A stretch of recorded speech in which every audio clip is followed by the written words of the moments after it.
Last time we talked about Smith and Ricardo and looked at the essential visions and elements of the classics.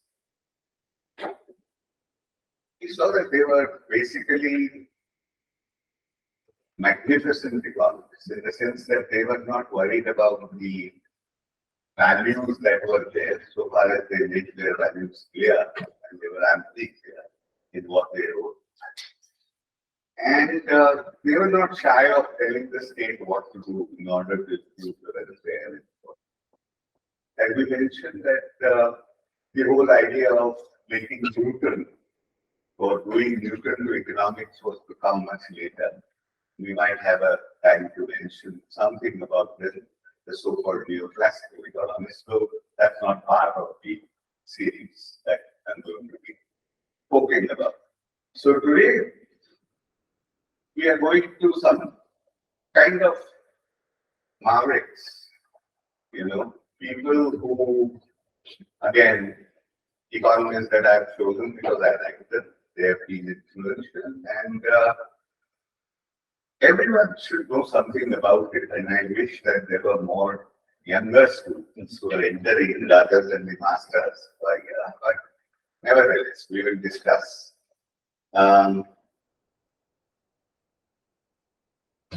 Now, so let me begin with Marx today. And Karl Marx and Keynes. One of the trivia is, of course, that Marx died in the year 1883, the year in which Keynes was born. There was another great economist who was also born in 1883, namely Joseph Aloysius, born in 1883. And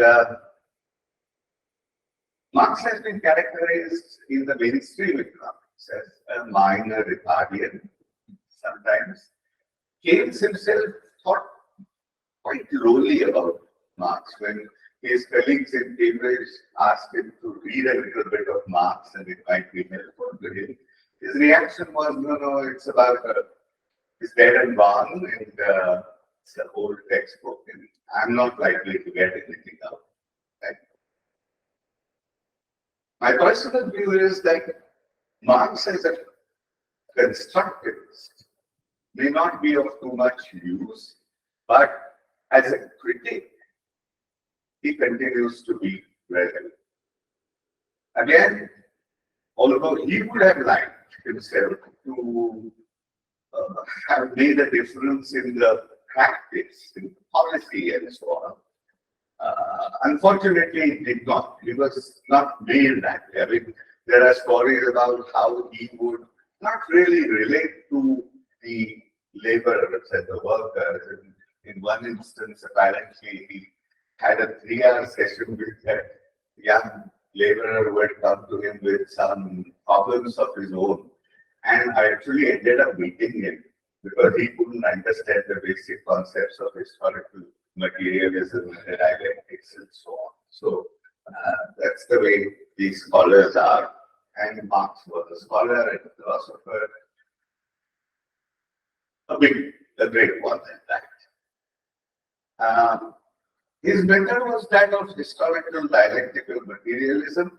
As I said last time in my preface, I'm going to really slur over things because the idea of this lecture, these lectures, when I discussed it with the Vice Chancellor, was that I just went the appetite. I talk about trivia, a few things, and a few concepts, probably important ones, that I think are important about these economists. So this is my more way an exhaustive course. I can't do that in, say, 25 odd minutes that I'm going to devote to Marx. In some sense, I need to apologize that that's the only amount of time that I'm going to be spending on Marx. Before him, you had Hegel, who also had a dialectical method, and but his was of ideas, the dialectics of ideas. The difference between Marx and Hegel, of course, is, and as someone was saying, he overturned and put him on his head, in the sense that whereas Uh, Hegel was more interested in the dialectics of ideas and super ideas and better ideas emerging through the process. Marx was interested in the material conditions as they emerged. And again, for Marx, historical material conditions very importantly conditioned what was going to happen. Some people say that it was determined. I think conditioning is better than using the word determined. Marx was not a deterministic person in that sense. Now, value addition rather than wealth were the proper subject matter of social sciences and economics for Marx. And this value addition, this is very important to understand again in Marx that value is a social relationship. Unlike Smith, where it was some intangible that flowed through everything tangible and so on, perhaps taking from Hume's ideas and philosophical ideas. And whereas in Ricardo, it was merely a search for a numeraire rather than any kind of philosophical, inquiry. In Marx, it was a social relationship that value had. And there were form and magnitude of value, etc. I'm not getting into the depth of it unless somebody wants to discuss further data. The pre-analytic cognitive act for Marx, the vision that we have, as I said last time, in social sciences, we don't progress by sedimentation. Old ideas keep on coming back and so on and so forth, unlike the objective or natural sciences. And we don't kind of sit down and do deductions and at the end of it suddenly say, aha, so this is the conclusion. In some senses, the pre-analytic cognitive act or the vision is already there with us. And then we try to set up an apparatus, a structure that will kind of realize these ideas. And for Marx, it was the central idea of exploitation. And this idea of exploitation, I think, needs to be carefully understood because it was different from the earlier idea of the feudal idea where you had an observable thing where a slave was beaten up in an open kind of a field, or the later ones that Joan Robinson tried to bring through her imperfect competition and otherwise in your mainstream economics, which we teach in the textbooks, wherein there was cheating or underpayment. For Marx, it was neither of these. It was a systemic flaw. This is very important to understand that exploitation essentially, for Marx, is a class relationship. And it emerged because of the rules of the game in the system. And here I would like to just, as an aside, tell you a little bit of an imagined story, of a shipwreck. And when there was a shipwreck, there was a hole and water was rushing in. And this is a big ship, so the captain was sitting at the bar. And people go to him and say, hey, this ship seems to be sinking. And his reaction was that, okay, it has had its run, let it go down. Or it could have been, oh my God, let's all rush and try to do something about it and fill up that hole. Or yet again, that could be that, listen, let's all jump outside this ship and build a new ship. So the first reaction was something which Joseph Alois Schumpeter would talk about. Capitalism, its success is ultimately leading to it has had its run. The second is the social engineering. Let's do something about it, kind of, which is Keynes. And the third is where nothing can be done from inside the ship now. Let's get out, which is the revolutionary kind of view that Marx had. So, in Marx, exploitation arises organically and as a systemic kind of a theme. This I keep on repeating because a lot of the times there people say, but hey, he said such nice things about capitalists. So it was not about hating capitalists or something like that. I repeat this idea again and again. as we go forward.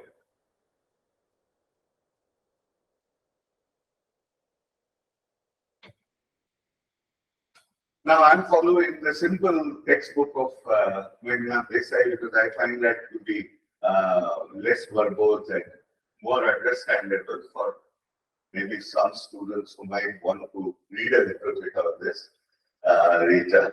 So you can start with Meghnad Desai rather than Paul Sweezy or Marx or others. You go more verbose and more difficult and more realistic, although I must say, and closer to what Marx would have liked. So,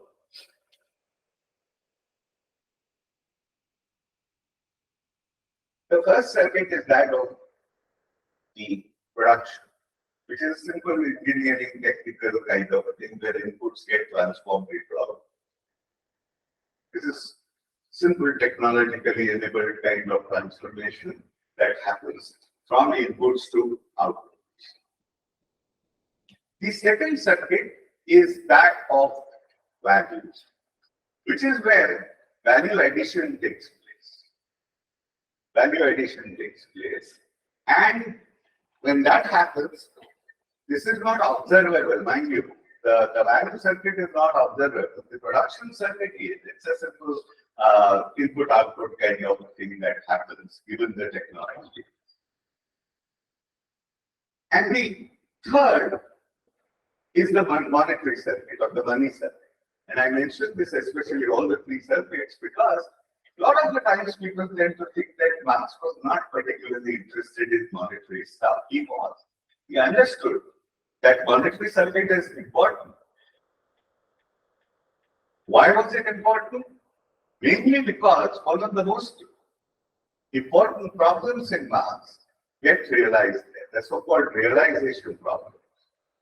Because he says that, listen, you have the value circuit, you have a certain amount of value which is being transformed and value addition takes place as we define production in economics, even in mainstream. Now, if this value addition is happening and because of the factors of production that have come together, given the technology, this is important. And if the factors of production are paid fairly, whatever they contributed, there cannot be any emergence of surplus. If each of the factors is paid what he or she contributed, then there should be exhaustion, and there cannot be emergence of surplus. The fact that there is emergence of surplus value means that one of the factors is being underpaid. And this is where his idea of labor fetishism or commodification of labor and the distinction of labor between labor power on one hand and labor itself on the other comes in. Now, these are complicated things. Again, I'm going to slur over these things and maybe discuss if anyone wants to get into this. Not really the purpose of this particular session today. So, if we have this realization problem, whereas value, or when he says value, he means surplus value, which is, he calls the original contradiction or the original sin, as it were, of capitalist system. Remember, he's blaming the system, not an individual capitalist. He is not saying that a capitalist, is belonging to the class or class is not like a club membership. It's not like we belong to the same club, therefore there is brotherhood relation or anything like that. If I could, I would exploit other capitalists also. In fact, that is what happens in later Marx, where he talks of monopoly capitalism, where big fish eat the small fish and all those things happen and monopoly capitalism emerges. That is where the fetishism idea comes. That labor's bargaining power, even when the capitalist and the laborer are sitting at the same level across the table, it's not as if the capitalist is carrying the gun or throwing the gun or a dagger or something to the person. It is understood in the social relationship that is there, the unequal social relationship that is there.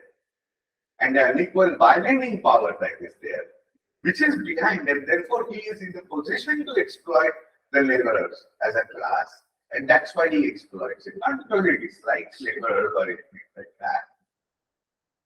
Okay, so there is no cheating, there is no underpayment or anything like that. He is paying fair exchange to the labor as per the market determined rates. There is no underpayment or anything like that as happens in Joe Robinson's neoclassical world. So, now the other aspect that Marx does is to talk about the subsistence model and the scheme of expanded reproduction, wherein he lays down the conditions whereby the capitalist economy can grow in an expansionary mode in a very, very steady state equilibrium path. And this has confused a lot of Marxian scholars, because where words are concerned, he talks about capitalist systems being riddled with crises, minor and major, and this and that. And whereas when he's describing the mathematics of it, he's giving you very neat kind of equations wherein the conditions that have to be fulfilled in order to the capitalist economy to go in a smooth kind of a fashion is laid out. The idea is that the additional thing, after he lays these things down, is the hypothesis that listen, humanity is extremely dry, it would appear.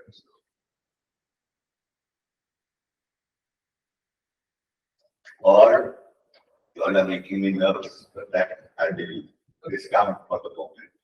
I think you're looking just like in the university. Yeah. You used to look. Hey, I don't have time for discussing. I think I'm going to be discussing trivial stuff, so and hopefully interesting. So let's not get into anecdotes and Mumbai days and so on. So, yeah. So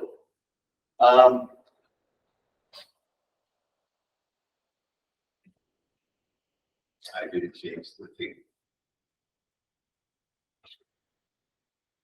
Let me jump to the other problem, which is very, very, very important and difficult. It's to do with the transformation problem. Listen, there are these three circuits: the production circuit, the value circuit, and the monetary circuit. They are all overlaid. They're not sequential stuff. It's all overlaid for conceptual purposes. We are disaggregating them and so on. Now, as I said, the observable part of it is monetary circuit. And therefore, somehow, the surplus value that we are talking about conceptually needs somehow to find its realization in monetary terms. And therefore, that surplus value that has emerged has to be mapped onto something which is in the monetary realm. That is the transformation problem. How do you transform? How do you find this mapping which would map the production circuit or the value circuit really onto the monetary circuit? I personally find it impossible to do. I don't think it's plausible. In any case, a logical expert, there have been Marxists and Marxian scholars who have attempted to do that. They have to be ad hoc at some level, because these are two circuits which are hanging in the universe as it were. Now we are trying to find a mapping between the two of them. There has to be an essential adoption at the origin and at the mapping structure stage. So this is the what I call as the fons asinorum of Marxian economics, the transformation problem. Doesn't come in the way of the essential logics of what Marx was talking about. I use the word logics not by mistake. Marx says multiple or many logics. It's not the true and false kind of logic that Marx uses. As an aside, I'm mentioning this because the reason I'm mentioning this for anyone who's interested in serious study of Marx is that it is said that ultimately, Marx has been most understood by what the neoclassicals have written, including Lenin, they say, and so on. I think you, in that translation, you lose out on the essence of Marx in some ways. Because in Marx, there is an inherent contradiction of being and not being at the same time. Okay? So there is no just true and false kind of simple logic that can be applied, which then can be translated into analytical stuff as we understand it in basic mathematical way, whether you use calculus or any other kind of method. But I will, that's an aside, I will not go there again. It is too complicated. Therefore, Marx in some sense provides a backdrop and anticipation of reality, one can say. He also actually lays down, he anticipates Keynes and Gokhale in many ways, because the essence of Marx, apart from the exploitation, is the process concept, not being too worried about the equilibrium, which is what you and I, today's world, textbooks are all worried about. The existence of equilibrium, the stability of equilibrium, and uniqueness of equilibrium, which I might have a mention right at the end. Okay? So, I don't have the time to talk about Gokhale, but unfortunately, methodologically, see what we do. And this is a thing in a sense I'm anticipating what I will say later with Keynes. Whenever there is something which is different, that you move away from your standard path, the doctrine, in a sense, pulls you back into their own conceptual frameworks. That is what analytical Marxists try to do. That is with Marx. That is what neoclassicals try to do with Keynes. In the process, relieving them of their essence. And I hope to show that when I talk of Keynes also, by putting him back into what Lone Robinson called as the cocoon of equilibrium, where Keynes does not belong. You just lose out on Keynesian stuff. Exploitation, as we just mentioned, nothing to do with cruelty and so on. In fact, at various things, I think I talked about this already. And yes.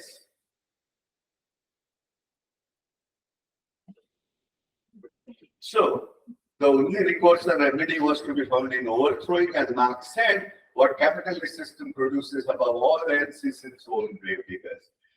The later work that I've done, I've actually shown why the gravediggers have it the right that they do, but not again. But that's what he believed. Of course, I also mentioned that Marx is not a deterministic person. So he doesn't, otherwise we could all say, that fine, systemic problem hai. We just have to wait. Contradictions will emerge. And the gravediggers will come along and that will be, the revolution would be there.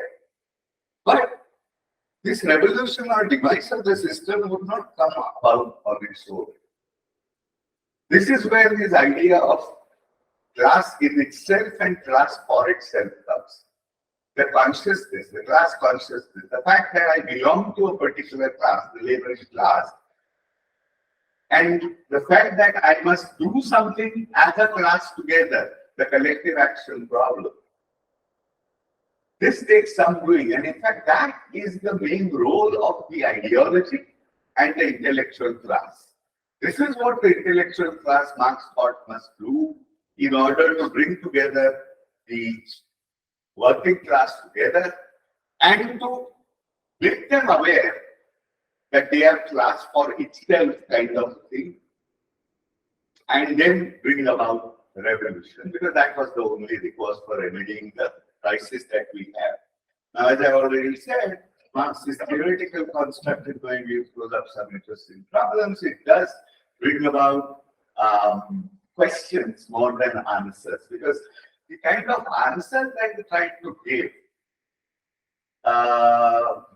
admittedly, I mean, and this is not a criticism of Marx. I mean, history makes fools of best of us. So, what happened later on in the actual realization of so-called Marxian stuff is quite different and not altogether a very nice thing, not something that Marx would have cared to, uh, you know, propagate. But that's the way of the world. That's the way we treat. By we, I mean history treats the rest of us. So let me quickly move on to John Maynard Keynes, a reluctant interventionist.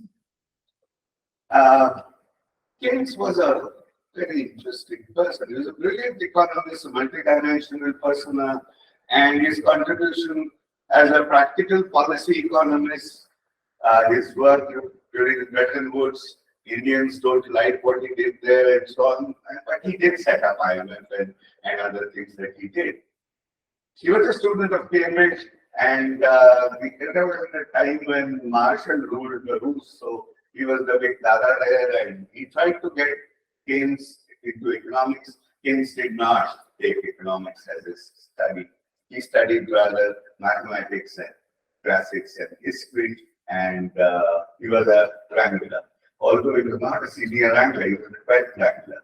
So, but he was a wrangler. I mention this because if you look at general theory, and last time I mentioned one of the reasons for saying all these things is don't read textbooks on Keynes, read Keynes himself.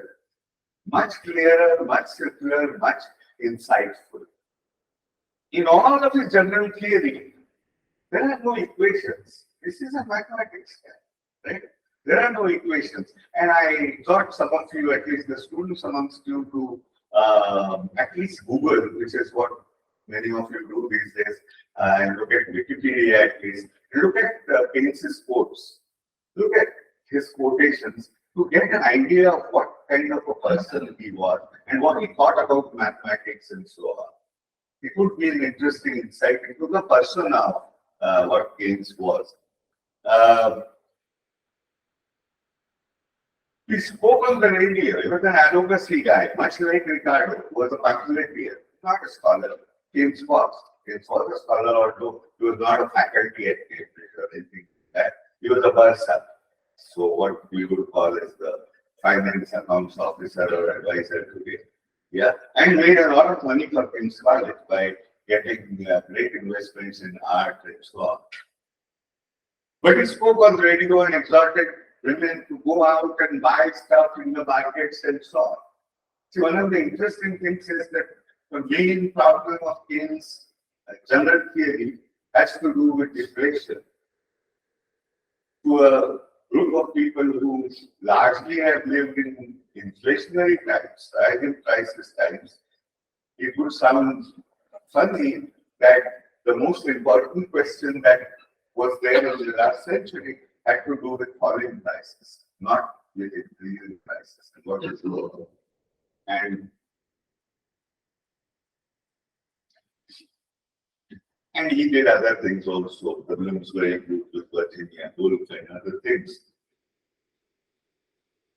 He wrote brilliantly how to pay for just for the prose of it. It's you know, my teacher Ramanand used to say, you read Robertson, but don't be fooled. Because these guys, I mean, he didn't expect us to read Keynes, but Robertson's essays we were expected to read. They don't be fooled by the prose. Sometimes the English is so good that you forget about the essential sense that he's making. Yeah, but we are talking of Keynes just now, and Robertson was his enemy in the sense. I mean, the faculty members don't need to worry about the kind of likes and dislikes that we have about each other. It happens in the best of places. It happened in Cambridge. Robertson, for example, calls Keynes a snake and stuff like that. And in fact, when he was the chair of the department, he took away all Keynes's books from the library. So nobody will read Keynes's books, kind of a thing. So they had this, and Keynes was a traditional economist. Couldn't help being a traditional economist under the influence of Marshall, except that he did have a great import. I mean, he imported the drama in the early 20th century. Of course, Rafa took 40 years to write his book, which Rajas is to this day trying to work upon and improve, I suspect. But that is an aside. His most famous contribution that I'm going to talk about today is to do with the 1936, what is known for all of us knows the general theory, the bread and butter, diet and LM on which all of you students have scored so many marks, and so many teachers have found it so very easy to teach Keynes because of ISLM, thanks to John Hicks, another great economist whom John Ramsden, of course, called a bastard Keynesian, because he said he completely misunderstood. I don't think he misunderstood Keynes. Maybe he did, I don't know. But he certainly, the way he simplified things, and I'll give you examples of how he did that. And then someone said that, okay, Keynes is a practical guy. He was more interested in policy, etc. But Keynes himself perhaps thought that he was more of a theorist. I mean, because he had this great thing about the power of ideas and how it kind of influences all those madmen in power I don't believe in any ideology, I don't believe in any theory kind of a statement, actually are following some defunct economists of yesteryear, is what we would say. And so, and what somebody has criticized, because to this day, there is Keynes and Keynesians. There's a difference between Keynes and Keynesians. To this day, there are articles being written about what Keynes really meant, and someone has critiqued Keynes by saying that he must not have been very clear. If, almost 80 years after he wrote his book, if they're still fighting about what he really meant, then he must not have written it very clearly. Yeah, I mean, the famous Keynesian revolution. He was, of course, I mentioned this antagonistic relationship that he had with Robertson and so on. He believed that there would be things that would go wrong with the capitalist system. And he believed that there should be people who should be doing something, intervening and doing something. But being essentially a conservative, he also believed that this so-called planning commission should be peopled by gentlemen or ladies who would rather not be there. So it was like emergency or war, so I have to do this. Not as a positive intervention. He was never for that kind of thing. He was a liberal, conservative kind of a upper middle class guy who never believed in anything socialist kind. Certainly not communist, but not even socialist kind of thing.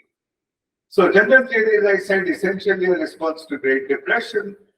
Amongst other things, the flex markets of the classical world come into question.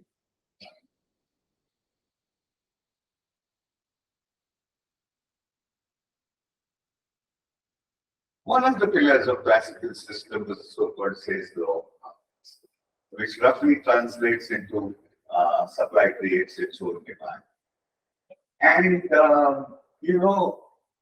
again, we were discussing with Professor Bhagat about Thomas Robert Malthus. Malthus tried to point out to Ricardo that, this doesn't make sense and so on.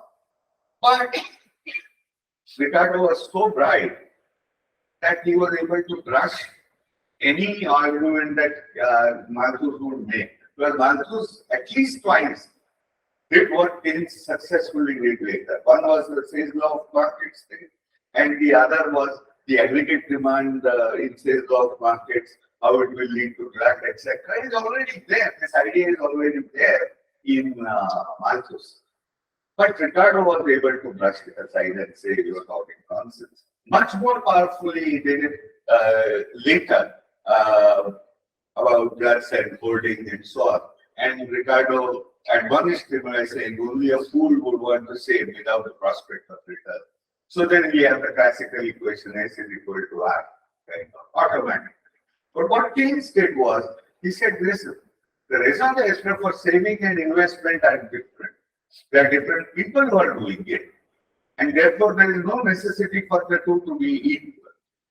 Okay, and once you have that break, you have the whole unfolding, unraveling of holding coming into the picture and so on. So he postulated how savings and investment were done by different people with different motivations. Savings would be for securing the future, and if the risk return calculus was not favorable, then an individual may hold savings in monetary form. And thanks to what he termed as liquidity preference, investors were motivated by expectations of profit and animal spirits. Two words of great importance I've mentioned here, just in the passing, but they're terribly, terribly important. One is the central idea of Keynes is expectations and uncertainty. Uncertainty and expectations are central to Keynes. The moment you remove them, you don't have essential Keynes. That is what neoclassicals or the new classicals did later on. Because you have to also understand one more thing, that the uncertainty of Keynes is not the uncertainty that you and me are used to, which is the standard stochastic processes, which I can then work into certainty equivalence and kind of translate into simple equations. His uncertainty, and Keynes has a treatise on probability and his ideas of probability, which go closer to the Kantian uncertainty. And that uncertainty can be modeled in a very deep kind of a fashion. And because it can be modeled into this kind of a fashion, you find again that in all of this general theory, it does not find a time or the need to specify an investment equation. There is no investment equation. Animal spirits, the fuzzy animal spirits. And he had this idea of irrationality continuing for too long a period of time, completely abhorrent to new classical economics. New classical people don't believe in that kind of a time, kind of a lag, and so on. Everything happens just now, here and now. The moment you take out time, the moment you take out uncertainty, the moment you take out expectation, because the moment you have expectations, you also have possibilities of expectations going wrong. And the moment you have that possibility, then what do you do with off equilibrium situations? What do you do with that? The standard answer, neoclassical answer to that is stability, right? And so that if you are off, then a little nudge or something inherent in the system will lead you onto the thing. The nice word, what I call again, what I have against Marshall, for example, because Ajit, the Vice Chancellor, had asked me to talk of Marshall, and I said I will not because I don't like it. And Marshall was a very wise man, but he was a coward. All of his wisdom lies in the footnotes. His text is very neat. Everything is nice with the word, kind of. All the issues that he had with how do you measure productivity is the question that Joe Robinson apparently asked Paul Samuelson. Or how do you measure this marginal productivity you're talking? Paul had no answer to that. He understood that. And what do you do when the shepherd has one more staff? How does that increase the productivity? He understood this. He did not bring them into the text of what he was writing. And that's why I had this problem. The reason I mentioned this is the same thing happened here with Keynes. After Keynes, you had Harrod, Roy Harrod, who had set out an agenda of wanting to do an entirely dynamic economics, where he showed how expectations actually will lead individual agents because of the signals coming from the markets to taking actions which would actually make the system more unstable, which is the second stability problem of Roy Harrod's thing. First is, of course, that knife edge thing. But the second is that you move away as you move away. There is no force that brings you back onto the steady state. What happened to that? Two things happened. One, on the other side of the Atlantic, you had Gokhale, who had a very simple problem. How much you should invest so that there should be a steady state growth.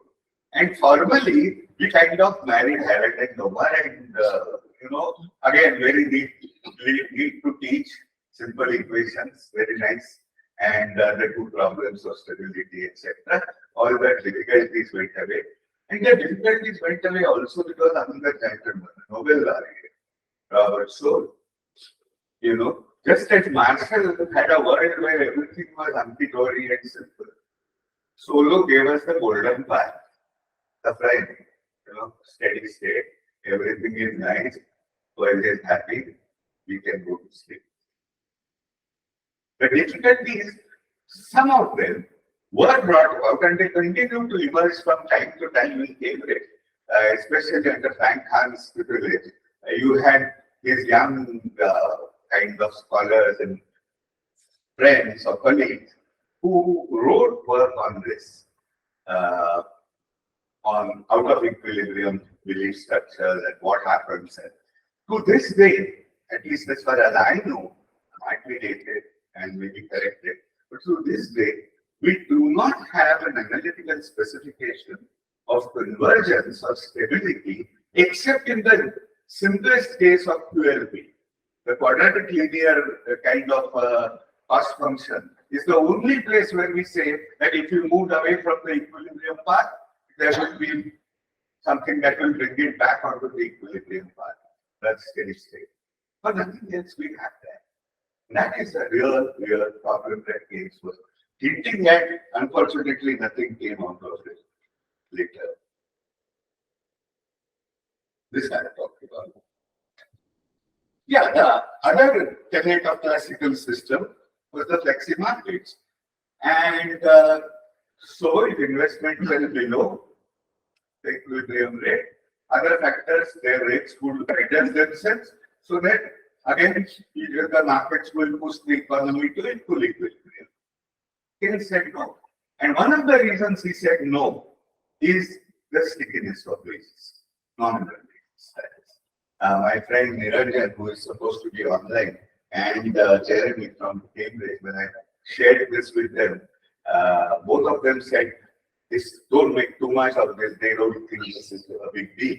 I thought about it, I continue to think that this very simple, commonplace, practical issue, because of trade unions and other things, there is a wage stickiness downwards, is a very, very important thing that comes in the way of flexi markets.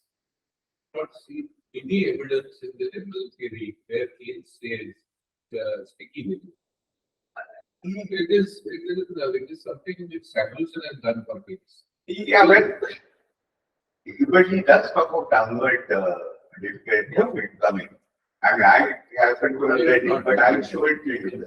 Yeah, it may have been in the passing. He probably doesn't do much of it. I somehow think it is very, very crucial and important. But we can discuss this later. So this is one. But the rather more important thing, even more than probably the sticky wages business or the flexi markets business, is the fact that interest rates going down don't mean that investments will come up, which is what the classicals would take. And you believe that there was this whole file of different projects, and as the cost of resources came down, then more projects became profitable, and therefore it got dashed in. Not so certain, because he has this idea of MEC, the internal rate of return. And in fact, if you have the interest rates going down, if the marginal efficiency of capital, because remember, investments take place because of animal spirits and because of my expectations of profits. And the expectations of profits will happen only if MEC is above. The internal rate of return on capital is greater than the interest rate. So even if the MEC is falling down and the interest rate is falling down, so far as the MEC is not falling faster than the interest rate, this is fine. But otherwise, interest rate falling on itself is not going to do the job as the classical school believes. And of course, we talked about the centrality, and we talked about Hahn and so on. And we come to another thing which is commonly misunderstood. I wish there were students in here, more students here. You know, what about the liquidity preference curve? How does it look? For a Keynes Keynesian model, which is a simple uh, four market model, one commodity, one bond, and so on. Hmm? And I always, for fun, whenever I used to teach this many years ago, I would ask the students, you know, what is this interest rate in Keynes? And bang would come the answer, because they all had heard, just as in Smith, they had heard of invisible hand, they had heard of Keynes's score in the long run, all of us, and therefore they would say, the short run interest rate. Precisely wrong answer. The interest rate that we are talking about here is an interest rate on consols. Consols are financial instruments which are basically held on to perpetuity. They don't mature. And it's only then, when you think about it, it's a long-run interest rate that would lead to capital gains or losses. And that is what is important in it, not the income aspect of the investment. It's the capital gains that would be interesting, and that is what would lead to speculative gains, kind of that. Yeah. Now, for that kind of a person, if you look at an individual, then how would the liquidity preference curve look like? And without asking you to do it, because I asked a lot of students again and again in my class to do it, and again, although Suniti is here and she said that she must not mention that, in all my years, she was the only person who got it right. So, and the liquidity preference curve will look like this. A straight line on the y-axis, James Tobin. Individual attention. Individual attention. So I say, no, there was nothing there. So you had this straight lines, vertical lines of liquidity preference, not the downward sloping liquidity preference curve. And the underlying that, as all of you will suspect, is the gravity model that I expect something. So if the interest rate is high, then the interest rate, I expect it to fall. If the interest rate is to fall, then the bond prices will go up. If the bond prices I expect to go up, then I want to be holding bonds. I don't want any money, cash, for speculative holding. Therefore, it will be zero. It will be on the y-axis. Nothing in between. And the other way out, the mirror argument for the other way when the interest rates are low. Important thing is on the y-axis, what is being tracked are not interest rates. It's the expected interest rates. And that is also the major problem that John Robinson had, that by doing the static ISLM kind of a thing, there is interest rate, there is income and so on, and nice little curves, etc. You get equilibrium. Is a wrong way of looking at it. The whole idea of expectations and the dynamics which can be captured in a two-dimensional graph. And Keynes never bothered to do that. And none of us even bothered why Keynes couldn't have done it. He could have easily done it. He had enough mathematical knowledge to do it. So, we talked about this. Flooding of market, therefore, the cheap money policy cannot work in such situations. Cheap money policy, of course, he also brings in the liquidity trap idea. Again, and Rajesh would tell us, no one has ever seen an actual liquidity trap happen. It's not essential to the argument. Yes, liquidity trap is not essential to the argument of it. What he was talking about is, if you bring in more money, and I try to explain this to my students whenever I actually taught, then this kind of stuff, they read many years ago, was to tell them, you know, if somebody came to you in the market and said, तुमच्यासाठी मी कमी पैशात देतो, you start feeling suspicious.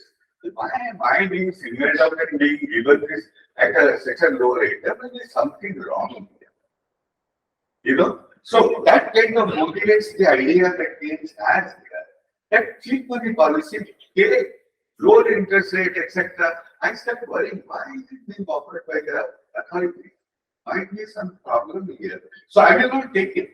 And here, of course, Keynes is again famous quote, you can take horse to water, you can't make it race. So you can't make the person do investment. You can take him to provide with cheap money, etc., etc. So what we said was under such circumstances, money will not. Which has been abstracted into saying Keynes' single idea was money does not matter. Yes, but fiscal policy. And then of course he had that in such situations, expansionary fiscal policy put money in the pockets of the people. So you will have the multiplier effect. I will start consuming, as I start consuming, the inventory in the retail shop will go down, and then of course again Samuelson takes over, and you have the inventories going down, so more things are requested by the retailer to the warehouse. Warehouse inventory goes down, factories start working in higher shifts and more shifts. The multiplier accelerator kind of a thing that would take it up. I don't think Keynes talked about accelerator, but multiplier he had very much a part of it. So he, I think, just facetiously kind of said, do whatever. Big holes fill them up when the forest black. And then later on, some people said, these guys took it literally. I mean, I'm sure Keynes would have thought that when I say this, people who are intelligent will find productive ways of investment and doing this.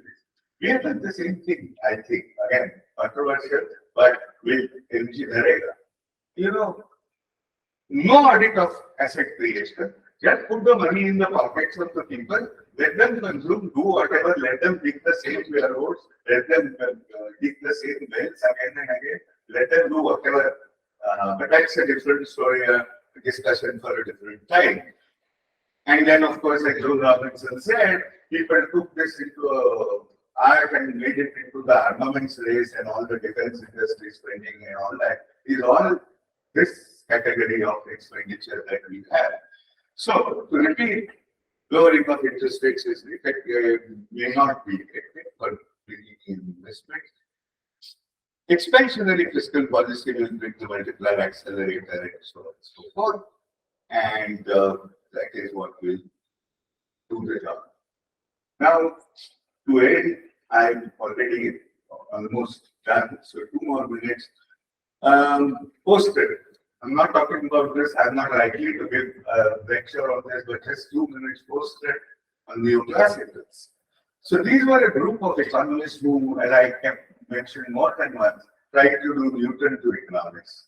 These guys, the bread and butter of what we all study as economics these days, 1890 to 1920, starting with the son, John Stuart Mill, Wilfredo Pareto. I like all of the other guys except John Stuart Mill for some personal reason, because at the age of 19, he wrote a letter to his sister saying that I have finally unraveled the mysteries of economics. And I find that extremely arrogant. There were bright minds with wise people for hundreds of years before him. At the age of 19, you're saying that I have finally unraveled the mysteries of economics and I had this. And there's the guy who talked about what are those sunspots and agriculture. James and John Stuart Mill. But James was different, Arthur was different. But Wilfredo Pareto, we all know, Marius Spirit, we all know Allah, we know all of us who study general equilibrium and Hasselmann process and so on, we know of it. Wixel, I doubt if many of the younger generation knows. I don't know if we teach Wixel or Wixel anymore. But a Marshall we know, whether we like it or not, partial equilibrium we all know. Now these guys created a grand system which was complete in itself, in the sense that they would logically answer all the questions that its premises would allow. This is a critique as well as a pat on the back. So logically, it was a complete system. There were no issues, no logical inconsistencies internally. But the problem was distribution was a part of data. So if I had 5 rupees and he had 50, Then how would we bring about an equilibrium exchange was very neatly explained through tangency solution. Nothing wrong with that. But the question, why is it that I have 5 and he has 50 is not admissible in classical economics? Because they work in terms of rates, and because, as John Robinson tightly put it, single idea of cosmic order of marginal. And that solved all your problems. Problem of consumer, problem of producer, because the isopoints, high difference curve, all look structurally the same. They have the same kind of tangency solution. And then you have Euler's theorem, and you have an assumption of linear homogeneous production function. So there is nothing left over also. So whatever is produced very well, neatly and fairly done, marginal productivity theory, let's pack up and go home. All the problems of economics are solved. That is what John Robinson's critique was. This was interpreting on research that you could have. Now, interpreting Keynes as money does not matter. You had these monetarists and their influence, and chief amongst them was Milton Friedman, whose I consider great work was more empirical that he did, looking at 100 years of uniform empirical recurrence with Vancouver, I guess, and working through that. And he came up with this idea of 4% increase in money supply as a thing that would happen. Now, as a scholar of economics and student of economics, I see no real contradiction between what Keynes was talking about and what Friedman was talking about. They both were talking about the same thing. The word of Friedman, when he was talking about, when he talked of natural rate of, Phillips curve kind of natural rate, and so on, was not the word that Keynes was talking about. Keynes was talking about employment equilibrium kind of thing. So these were different words. In the same word where they overlap, really there is no difference. And probably Friedman agreed to that towards the end when he said very famously that we are all Keynesians now. And new classicals are an entirely different group. I put this because last time I did ask this question of why I did not talk about the Ricardo equivalence. And although Ricardo did hint about these kinds of things, there's too much of a practical time to understand the difficulties of that. You know, to say at a level of concept or an idea that it doesn't matter, which is in the corporate finance, we have the Modigliani theorem. Here, it doesn't matter whether you take debt or equity. Any practical man knows that there is a difference. Similarly, to say that it doesn't matter whether you do debt or you do taxation over a period of time, the other paraphernalia that you require and the assumptions that you require are so restrictive that I don't think this is being too smart and clever for their own good, which is what new classical economists were. I have a personal dislike. Although they are extremely bright and Barrow and so on, very bright people. And this is what I mentioned earlier, that finally economists as a doctrine, they tend to pull you back into their own fold. And the major problems which were not really the problems of either Marx or even Keynes, where process was important, not the existence of equilibrium. People who, amongst you who do mathematical economics and do game theory will understand what I'm saying, or should understand what I'm talking about. The entire agenda of refinement of equilibrium that you have, the curling hand and so on and so forth, comes out of the discomfort that people have with multiple equilibria. And I've thought about it. My feeling is only this, a very simple way of answering that kind of quandary. And that is that an oriental mind can take messiness and multiplicity. You know, the Western mind requires order and definiteness and so on, which comes out of uniqueness. Once I'm able to establish a unique, neat equilibrium, I think I've done my job.